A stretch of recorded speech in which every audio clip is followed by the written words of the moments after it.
But the stories that they told in the documentary, bruh, come on. They could have went a whole lot deeper. They could have did a whole lot more. Interestingly, we haven't seen the indictments yet. There's been some time lag. I suppose it will take some time to go through all the forensic, evidence. We've reached a moment where the war between Diddy's sons and 50 Cent isn't just about reputation. It's about survival. And right now, the battlefield is shifting faster than anyone could have predicted. Just weeks after 50 Cent's Netflix expose Sean Combs, The Reckoning dropped, sending shockwaves through the industry with its never-before-seen footage and explosive allegations. Justin and Christian Combs have fired back with a move that could either redeem their father's legacy or drag them all deeper into the storm. They're not just defending Diddy, they're gathering what insiders call a nuclear arsenal of compromising material on 50 Cent himself, aiming to expose his past in a way that could rewrite history. But here's the twist. While they're plotting their counterattack, the legal walls are closing in on them. Lawsuits, subpoenas, and whispers of impending arrests are swirling around the Combs brothers, turning this from a family's fight for vindication into a high-stakes gamble where the wrong move could land them behind bars alongside their father. With the series, with the film. I mean, I think the intention is to give a more full-bodied experience to what happened, from the people that agreed to sit down and to participate. And I feel like the film asks a lot of questions, maybe more questions are asked than answers given. The timing couldn't be more volatile. Diddy, currently serving his sentence at Fort Dix with a revised release date of May 25, 2028, shaved down from the original 2028 timeline, is watching from prison as his sons take center stage in a conflict that's no longer just about him. The brothers' upcoming docuseries, set to premiere on Zeus Network in 2026, isn't just a response to 50 Cent's project. It's a calculated strike. Sources close to the production tell us they've been quietly collecting footage, recordings, and testimonies that don't just challenge the narrative of The Reckoning, but aim to dismantle 50 Cent's carefully curated image. We're talking unreleased interviews, financial records, and even allegations tied to his early career. Material so sensitive that insiders say 50's team has already begun damage control. Yet, for all his public mockery, like that Instagram post where he dismissed the Combs brothers as living off Wi-Fi and legacy, those in his inner circle admit he's far from amused. The question isn't whether Diddy's sons can land a hit, it's whether they'll survive the backlash. Because here's what we know. This isn't just a documentary. It's a legal time bomb. It's probably leaning towards guilt. Now, on the racketeering, I agree with you that the predicate acts may be found, but that's not all they need. There's an ultimate question. The first question on the jury verdict form is, do you find him guilty or not guilty of racketeering? Before you even get to the predicate acts, which you only get to if you find guilt, they could just be hung up on that question and say, this guy's not Tony Soprano. I am not convinced that I even want to find guilt. The Combs brothers are walking a razor's edge, balancing their father's appeal process with their own mounting legal troubles. Justin, 31, and Christian, 27, aren't just executors of Diddy's legacy. They're now defendants in their own right. In April 2024, Christian was named in a lawsuit accusing him of misconduct on a yacht chartered by Diddy, with the plaintiff alleging behavior that mirrors the very accusations leveled against his father. Then, in June, Justin was hit with a separate lawsuit claiming he lured a woman to Los Angeles under false pretenses, only for her to allegedly endure a weekend of coercion at a Beverly Hills property. The details are harrowing: masked figures, threats, and a pattern that lawyers for the accusers say is like father, like son. Both brothers have denied the allegations, but the timing is brutal. Their documentary isn't just a PR move, it's a Hail Mary pass while the clock ticks on their own legal exposure. Meanwhile, 50 Cent's camp isn't sitting idle. If I didn't say anything, you would interpret it as hip-hop is fine with his behaviors. There's no one else being vocal. So you would look at it and just say, because that mind your business, or let me not say nothing about nothing, or those things, it would allow the entire culture to register as if they're for that. The rapper, who spent years positioning himself as the moral counterweight to Diddy's alleged excesses, now finds his own past under the microscope. Insiders claim the Combs brothers have secured testimonies from figures tied to 50's early days, before the get-rich or try-and fame, when his associations and business dealings were far murkier. There's talk of sealed records, old rivalries, and even connections to figures whose names could reignite debates about his rise to power. 50's response? A mix of public bravado and private urgency. His legal team has reportedly reached out to former associates, warning them against cooperating with the Combs project, while his social media posts, like that dig at Christian's deleted tweet threatening to slap the F out of him, mask a deeper strategy. He's not just trolling, he's testing the waters, gauging how far the brothers are willing to go. But the real wild card here is Diddy himself. From his prison cell, he's reportedly been in constant contact with his sons, shaping the documentary's direction while his appeal lawyers argue that his conviction was tainted by judicial bias. His team's December 2025 filing, which accused the trial judge of acting as a 13th juror, wasn't just legal posturing, it was a signal. Diddy's playing the long game, and his son's documentary is part of it. And so the judge, again, seemed to be taking that matter pretty seriously and just pretty much said that, everyone, the attorneys, the witnesses' attorneys, the accusers' attorneys, they all have to adhere to these professional rules. They all have to adhere to this professional conduct. And if this continues and if more things are said that get onto the judge. The footage they're sitting on? Some of it was allegedly shot by Diddy in the days before his arrest, material he intended to use for his own narrative control. Now, it's being repurposed, not just to clear his name, but to weaponize it against 50 Cent. And if the past is any indication, Diddy's legal fights are never just about the law, they're about leverage. With his release date inching closer, every move his sons make could either hasten his return or ensure he's got nothing left to come back to. What's becoming clear is that this documentary isn't the end game. It's the opening salvo. The Combs brothers aren't just trying to rewrite their father's story, they're positioning themselves as the new power brokers in a post-Diddy industry. Justin, who once hosted Respectfully Justin on Revolt TV, and Christian, the rapper known as King Combs, are suddenly at the center of a storm that could reshape hip-hop's power dynamics. But the risks are staggering. Same kind of extortion that we heard when Cassie took the stand and testified on that airplane ride back from France. Diddy said, "You don't do a freak off, I'm going to release one of the freak off videos that you are profiled in and humiliate." If their documentary backfires, if the material they've gathered is deemed legally questionable, or if their own legal cases gain traction, they could find themselves facing the same fate as their father. And 50 Cent? He's not just a target. He's a player in a game where the rules are being rewritten in real time. His documentary was a knockout punch. Theirs is a counterstrike that could either level the playing field or blow it up entirely. Then there's the money.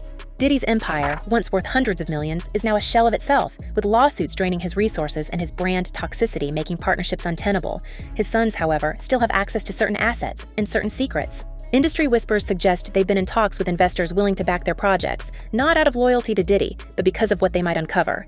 The documentary isn't just a story, it's a negotiation tool. And if the past is any guide, the moment it drops, the lawsuits will follow. Not just from 50 Cent, but from the network, from the accusers, from anyone who feels exposed. The Combs brothers are betting that the truth, or their version of it, will set them free.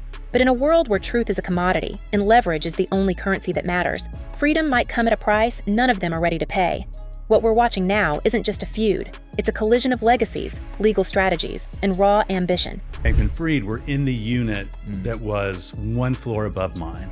So in terms of like the setting, it's a fairly decent chance that the room I'm describing is similar to where Diddy is. Yeah. The Combs brothers have everything to gain and everything to lose. 50 Cent, the master of turning rivalry into revenue, finds himself in unfamiliar territory, no longer the hunter, but the hunted. And Diddy? From his prison cell, he's pulling the strings, reminding everyone that even behind bars, his influence hasn't vanished. It's just taken a new form. The documentary drops in 2026. Between now and then, the battles will be fought in courtrooms, in backroom deals, and in the shadows of an industry that thrives on scandal but punishes those who cross the line. The only question left is who will be left standing when the dust settles, and whether the truth, whatever it turns out to be, will even matter by then. Because in this game, the first casualty isn't reputation, it's control. And right now, no one's in the driver's seat. The moment we realize this isn't just about two families at war is the moment we see who's really pulling the strings. Because while Diddy's sons and 50 Cent trade blows in the public eye, there's an entire machine humming in the background. One that doesn't care about loyalty, legacy, or even the truth. It cares about one thing: opportunity. And right now, the opportunity is massive. Streaming platforms, record labels, legal firms, even the prison system. Everyone's got skin in this game. Netflix already proved that with The Reckoning, a project that wasn't just a documentary, but a calculated business move. Sources inside the industry tell us the streamer saw the Diddy scandal as more than just content. It was a chance to dominate the true crime space, while 50 Cent's involvement guaranteed built-in drama and publicity. The numbers don't lie. Nearly 22 million minutes viewed in the first 6 days alone. That's not just an audience. That's leverage. To get out in front of this and, try to persuade Netflix not to come forward with it. I think it's an interesting argument because what they're claiming is, Curtis Jackson, aka 50 Cent, has had a long-standing, animosity against Diddy and sort of vice versa. And because he's at the helm, they're arguing this can't be taken seriously. This should sort of be seen as propaganda. And one of the things that Netflix hit back with was, yes, he's the executive producer. He doesn't necessarily have creative control. And that's something we... And now, with the Combs brothers prepping their counter-documentary for Zeus Network, we're looking at a full-blown media arms race. The question isn't just who will win the narrative, it's who's profiting from the chaos while the principles bleed out in the arena. Let's talk about the money, because that's where the real motives hide. Diddy's empire might be crumbling, but the fragments are still valuable, especially to those who know how to exploit them. His son's documentary isn't just a defense mechanism, it's a negotiation chip. Legal insiders suggest that the footage and testimonies they're gathering could be used as bargaining power in Diddy's appeal, or even as a way to pressure accusers into settlements. But here's the twist. The Combs brothers aren't just fighting for their father's freedom, they're fighting for their own financial futures. The lawsuit specifically challenges allegations suggesting that Mr. Combs and his involvement in the 2018 of his former partner Kim Porter, whose passing was officially attributed to natural causes by the Los Angeles County Coroner. With Diddy's assets frozen or tied up in lawsuits, Justin and Christian need to secure their own revenue streams. And what better way than a high-stakes docuseries that positions them as the new faces of the Combs brand? Meanwhile, 50 Cent's empire isn't untouchable either. His investments in beverages, television, and even cryptocurrency have made him a target for those who see his public feud with Diddy as a vulnerability. Rumor has it that certain business rivals, names we can't drop just yet, are quietly encouraging the Combs brothers project, hoping it will distract 50 Cent long enough for them to make their own power moves. In this game, even your enemy's enemies can become your temporary allies. And then there's the legal industrial complex, a beast that thrives on prolonged conflict. Lawyers on both sides aren't just billing by the hour, they're positioning themselves for the next big case. Diddy's appeal is already a high-profile battleground, but the real action might be happening behind the scenes, where attorneys are reportedly trading information like poker chips. One insider claims that 50 Cent's legal team has been in touch with figures connected to Diddy's past, people who might be willing to flip if the price is right. So maybe the judge is going to give him more than time served. But we should say that the maximum he could get is 20 years. And that's what I want to get into for a minute, because this is some racist you-know-what, this Mann Act. Meanwhile, the Combs brothers' lawyers are said to be digging into 50's early career, looking for contracts, settlements, or even sealed records that could be used to undermine his credibility. It's a chess match where every pawn is a potential liability, and every move could trigger a domino effect. The FBI's involvement in Diddy's original case was just the beginning. Now, with the Combs brothers facing their own legal troubles, the scrutiny is intensifying. If their documentary includes even a hint of illegally obtained material, they could find themselves facing charges that mirror their father's. Only this time, there won't be a legacy to fall back on. But the most chilling part of this story isn't the feud itself. It's the people who are about to get caught in the crossfire.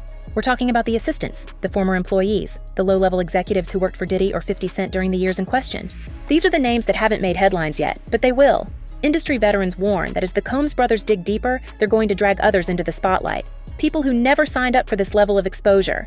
There's talk of a former Bad Boy Records staffer who's already been approached by both sides, offered money to stay silent or to speak out. Then, there are the women and men who've worked with 50 Cent over the years, some of whom may have stories that don't align with his carefully crafted persona. Did Phil explain why he's speaking out now? He said he's speaking out because he believes Diddy's a predator, he wants accountability, and he doesn't want someone like this to run unchecked in the future. The documentary war isn't just about Diddy versus 50, it's about who gets sacrificed along the way. And in an industry built on secrecy and survival, the first rule is always the same. Protect yourself at all costs. What we haven't discussed yet is the terrifying possibility that this documentary isn't just a weapon. It's a time bomb designed to detonate in ways no one is prepared for. The Combs brothers aren't just aiming to clear their father's name. They're playing a long game that could reshape how history remembers this entire era of hip-hop. If their footage and testimonies land as intended, we could see a complete reversal of public perception, where Diddy's conviction is framed as a witch hunt, where 50 Cent's role in exposing him is recast as opportunism, and where the accusers themselves face scrutiny over their motives. But the opposite is just as likely, that the documentary backfires spectacularly, exposing new layers of misconduct within the Combs family and handing prosecutors the final pieces they need to expand their cases. This is the flight where Diddy said to her, she testified that he showed her a video of a freak-off that she participated in and said, if you don't participate in another freak-off when we get to New York, I'm gonna put this video out. I'm gonna send it to your mother. And that's coercion. She testified to that. If the jury believed her, that's coercion. They would have Cassie. Legal analysts warn that if the Brothers Project includes even a single verifiable instance of obstruction, witness tampering, or evidence destruction, it could trigger a fresh wave of indictments, not just for Diddy, but for Justin and Christian themselves. And then there's the third, most chilling possibility, that this is only the first move in a years-long campaign, with more documents, more witnesses, and more explosive revelations still locked away, waiting for the right moment to surface. The Combs family isn't just fighting a battle. They're setting the stage for a war of attrition, one where the last man standing isn't the one who wins, but the one who survives.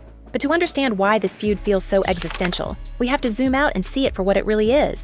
A proxy war for the soul of an industry that's always been defined by power, not justice. This isn't just Diddy versus 50 Cent, or even old money versus new influence. It's a clash between two fundamentally different visions of how hip-hop's legacy should be controlled. Diddy represents the old guard, the moguls who built empires by blending street credibility with boardroom savvy, where loyalty was currency and secrets were the price of admission. 50 Cent, meanwhile, embodies the new era, where transparency is a weapon, where scandals are monetized, and where the court of public opinion holds more power than any record label. The Combs brothers documentary isn't just a defense of their father, it's a desperate attempt to reclaim the narrative before it's too late, to prove that the old rules still apply. So he put his hands on females, put his hands on producers, executives. That's just his. I guess that's what the whole name Bad Boy comes from. That people don't really understand. What is it? What is a bad boy? Why did he choose that name? Like he never really gave a clear definition of how he feels about that name. But the cultural tide has shifted. In a world where cancel culture and legal accountability move at the speed of a tweet, the old playbook, silence, intimidation, and PR spin, might not just fail. It might accelerate the downfall. What we're watching isn't just a feud, it's a reckoning with the industry's own complicity, a moment where the sins of the past are being dragged into the light, and no one is safe from the fallout. The psychological toll of this battle is already visible, if you know where to look. Industry veterans describe a climate of paranoia where former allies are cutting ties, where every text message or casual conversation could be subpoenaed, and where the fear of being the next name in a headline has people second-guessing their own memories. The Combs brothers, raised in the shadow of their father's larger-than-life persona, are now learning what it means to be the ones holding the torch, and the target. Justin, once the golden boy with a UCLA degree and a promising career in television, now finds himself tied to lawsuits that could define his future.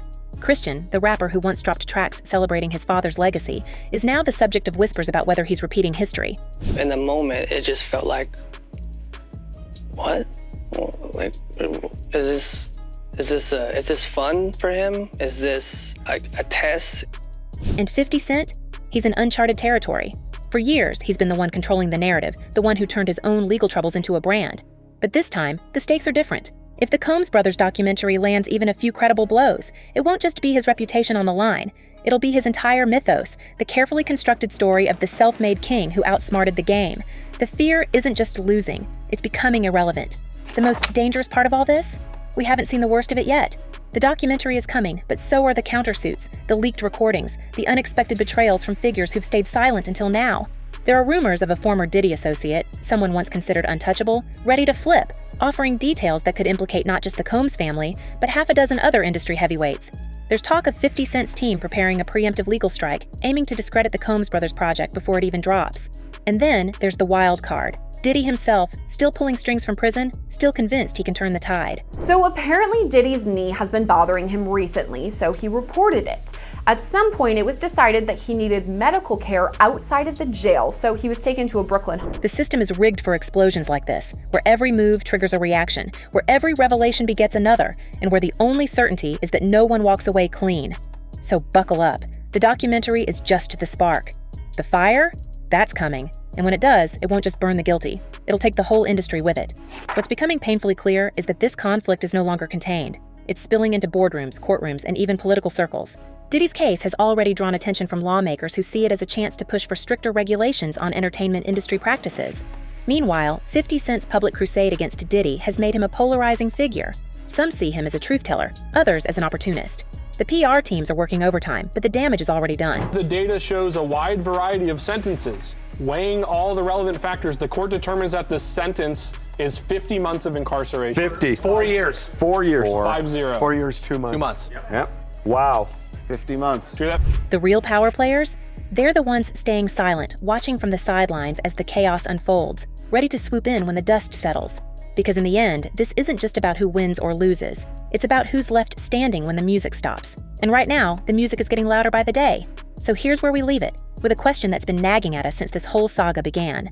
If Diddy's sons really do have the kind of evidence they claim, the kind that could rewrite history and take down one of hip-hop's most untouchable figures, why haven't we seen it yet? Are they waiting for the perfect moment to strike, or are they being played by forces bigger than they realize? And what happens if they push too far? If the documentary backfires? If the legal system turns on them? If the very people they're trying to protect become their biggest liabilities? One thing's for sure, the next move in this game isn't just going to change the rules, it's going to change lives, and we'll be watching every second of it. Stay sharp, stay curious, and as always, keep your eyes on the shadows, because that's where the real story hides. Until next time, this is your front row seat to the chaos. Don't touch that dial.